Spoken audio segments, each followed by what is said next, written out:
So kung ang daily rate niya ay 1,000, pumasok siya ng regular holiday, makakakuha siya ng 2,000 pesos para sa araw na yun.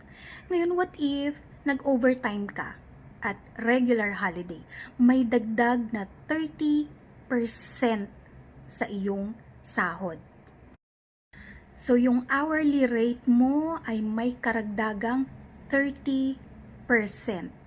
And then, imumultiply ngayon yon sa kung ilang oras ka nag-overtime. Paano naman kung yung regular holiday ay tumapat sa araw ng rest day mo at pumasok ka? Paano mo i-compute yung sahod mo? Okay. Yung sahod mo para sa regular holiday na pinasukan mo ay 200% ng iyong basic daily wage. May karagdagan ng ngayon itong 30% dahil tumapat ito sa araw ng iyong rest day o yung pahinga mo. So, may karagdagang 30%.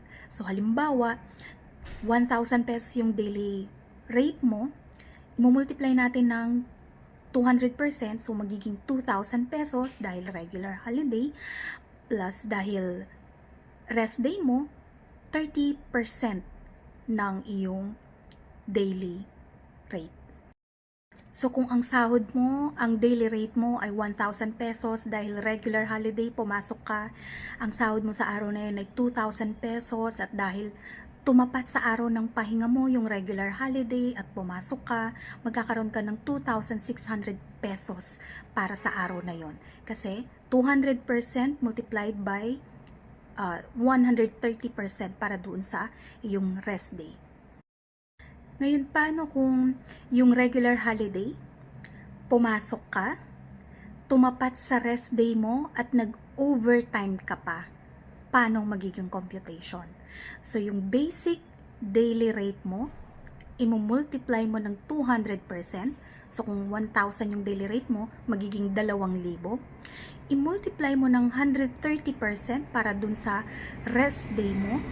And then, imumultiply mo uli ng 130% para dun sa overtime pay, multiplied by kung ilang oras ka nag-overtime.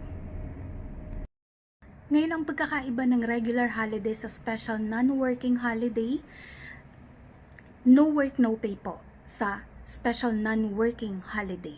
So, kapag hindi ka pumasok, wala kang bayad. Ngayon, kapag pumasok ka, meron lang additional 30% on top of your basic daily wage.